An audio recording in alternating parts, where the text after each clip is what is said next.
그 이재명 지사가 어쨌든 주장하는 바는 정치권의 표적 수사, 자기는 거기에 희생양이다라는 취지의 말을 하고 있습니다. 일면 보면은 이것은 청와대를 겨냥한 말로 들릴 수도 있습니다. 청와대 입장은 뭡니까? 청와대는 이제 어제 그 기자들이 물어봤는데 김의겸 대변인 얘기가 우리는 당연히 입장이 없다. 그와 관련한 입장이 없다. 입장이 없다. 당에서 판단할 문제이지 네. 청와대가 관여할 문제가 아니다. 이렇게 얘기를 했습니다. 근데 이제 뭐 청와대 입장에서는 그 이재명 지사가 지금 얘기하는 것들이 있잖아요. 뭐 그 권력, 그러니까 진실보다 권력을 택했다라든지 아니면 뭐 그동안 계속 얘기한 게 거대 기득권을 얘기했어요. 이재명을 죽이려는 거대 기득권이 있다. 뭐 이렇게 얘기를 했는데 청와대가 거기에 대해서 반응을 하면 뭐 마치 이재명 지사의 그 주장을 좀 이렇게 입증해주는 꼴이 될 수도 있으니까 청와대 네. 입장에서는 당연히 뭐 아무런 입장을 내놓을 수 없을 수밖에 없죠. 경찰이 이재명 경기지사의 부인 김혜경 씨를 내일 기소 의견으로 검찰에 송치합니다. 혜경군 김 씨 트위터 계정을 통해 공직선거법 등을 위반한 혐의입니다. 이 지사 측은 오늘 외부 접촉을 끊고 수사 대응을 준비한 것으로 전해졌습니다. 이 내용이나 이런 게 매우 동의할 수 없고 나쁘다고 생각합니다만 정치적으로 나쁜 것하고 법률적으로 문제 삼는 건 다른 겁니다.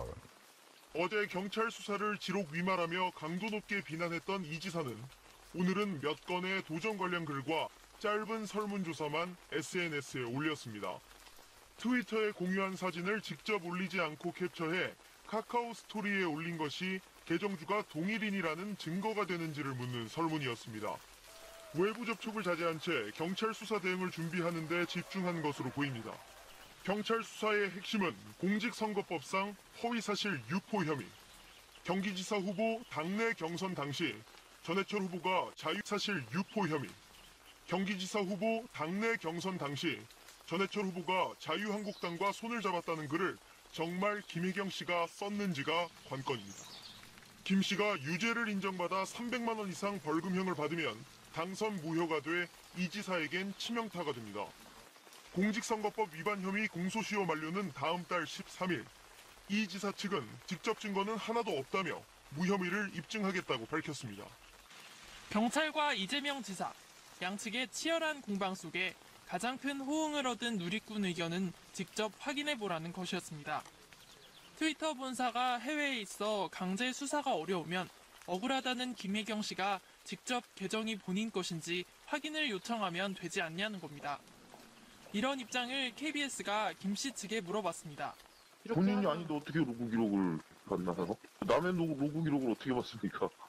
이 지사 측은 트위터에 사용됐다고 지목된 김혜경 씨의 지메일 계정은 비서실에서 공유해 사용한 계정이라고도 밝혔는데 여기에는 비서실이 트위터 글을 썼어도 선거법 위반 아니냐는 문제 제기가 잇따랐습니다. 김 씨 측은 비서실에서 사용한 건 김 씨의 지메일 계정일 뿐 트위터 계정까지 사용했다는 의미가 아니라고 해명했습니다. 일정 공유 이메일이었기 때문에 그거 비번 안 하는 사람들 많았다. 제3자가 의심이 된다라는 얘기까지 했었어요. 결국 누군가가 도용했을 가능성이 있다는 건데 혐의 입증에도 난관이 예상됩니다.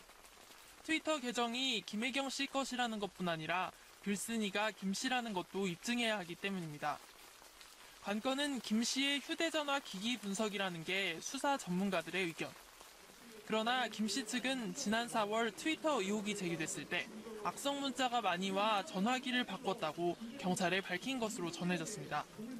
경찰은 이와 관련해 통신영장 등을 30차례 가까이 발부받아 방대한 데이터를 분석했다며 결정적인 증거는 재판에서 공개하겠다고만 밝혔습니다. 우선 첫 번째로 그 계정 주인 그리고 그 글을 쓴 사람은 제 아내가 아닙니다. 경찰은 제 아내가 아니라는 증거가 정말 차고 넘치는데도 비슷한 것들 몇 가지를 끌어모아서 제 아내로 단정했습니다. 수사 내용을 보면 네티즌 수사대보다도 오히려 판단력이 떨어지지 않느냐라는 생각이 듭니다. 여러분께서 보신 것처럼 어떤 사람이 카스 계정과 트위터 계정을 가지고 있으면 트위터에 사진을 올리고 그 트위터의 사진을 캡처해서 카스에 올리지는 않습니다. 뭐 바로 올리면 더 쉬운데 왜 굳이 트위터의 글을 또 사진을 캡처하겠습니까?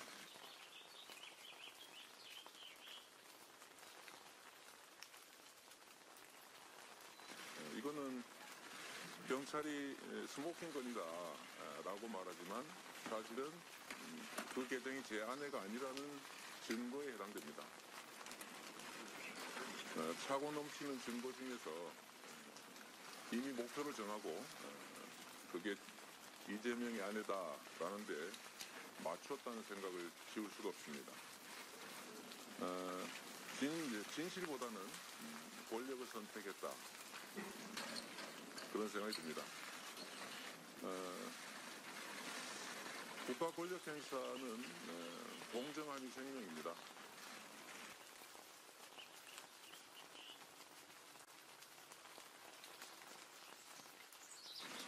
명백한 허위 사실을 공표한 김영환에 대해서는 그렇게 관대한 경찰이 이재명 후보에 대해서는 왜 이리 가혹한지 모르겠습니다. 명백한 사실을 무혐의하고 그것도 알려질까 걱정해서 송치 사실을 숨기고 그랬던 경찰이 이재명의 아내에 대해서는 6명의 전담 수사관을 편성하고 또 미리 친절하게 오늘 기소 예정이라는 것을 이틀 전에 영화 예고편 틀듯이 또 틀어줬습니다. 정말로 불공평하다 이런 생각이 듭니다. 때리려면 이재명을 때리시고 침몰대타도 이재명한테 뱉으십시오.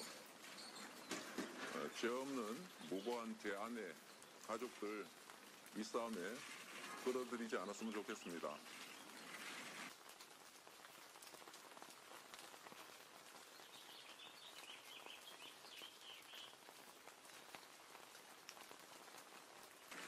경찰이 지금 이재명 후보에 대해서 기울이는 노력에 10분의 1만 삼성바이오 분식회계 사건이라든지 기득권자들의 부정부패에 관심 갖고 정말로 집중했더라면 아마 나라가 지금보다 10배는 더 좋아졌을 겁니다. 저들이 바라는 바 이 저열한 정치 공세의 목표는 이재명으로 하여금 일을 못하게 하는 겁니다. 그래서 지금보다도 더 도정에 더 집중해서 도정 성과로 그 저열한 정치 공세에 대해서 답을 해드리도록 하겠습니다. 더불어민주당은 이틀째 침묵을 이어갔습니다. 이해찬 대표는 이재명 지사에 대한 입장을 묻는 기자들의 질문에 아무런 답변을 하지 않았습니다. 출당이나 재명 조치 필요하다고 보시는지 좀 궁금해서요. 이래서 이러지 말아요. 민주당의 침묵은 파장 확산을 막기 위해 애써온 노력의 연장선상에 있습니다. 문제의 트위터 계정 주인을 밝혀달라며 고발했던 전해철 의원은 지난달 취지와 다르게 당내에서 갈등을 유발하는 요인으로 악용되고 있다며 고발을 취하했습니다. 이해찬 대표는 친형 강제 입원 시도 사건을 기소한 경찰을 이 지사가 고발하려 하자 국민 정서에 부합하지 않으니 다시 검토해달라며 무마시키기도 했습니다. 그러나 문재인 대통령에 대한 악의적인 표현은 민주당 열성 지지자들의 반감을 샀고 당내 문제로 수습할 수 없는 상황에 이르렀습니다. 지방선거 당시 이 지사를 지지했던 표창원 의원은 지지자들의 요청에 해경군 김 씨가 김혜경 씨라면 이 지사는 사퇴해야 한다면서도 법정에서 밝혀질 때까지 기다려야 한다는 조심스러운 입장을 냈습니다. 야당들은 도덕적으로 문제가 있는 인물을 공천한 책임이 있다며 민주당도 국민 앞에 엎드려 사죄해야 한다고 공세를 이어갔습니다. 참으로 무책임합니다. 계속 지켜보고만 있겠다는 것은 공당으로서 기본이 없는 무사안일이며 심각한 도덕 불감증입니다. 검찰 조사와 법원 판단이 남아있긴 하지만 여당에 상당한 정치적 부담을 안겼다는 점에서 이재명 지사가 정치 입문 이후 가장 큰 위기에 직면한 것은 분명해 보입니다. 우선 첫 번째로 그 계정 주인 그리고 그 글을 쓴 사람은 제 아내가 아닙니다. 경찰은 제 아내가 아니라는 증거가 정말 차고 넘치는데도 비슷한 것들 몇 가지를 끌어모아서 제 아내로 단정해서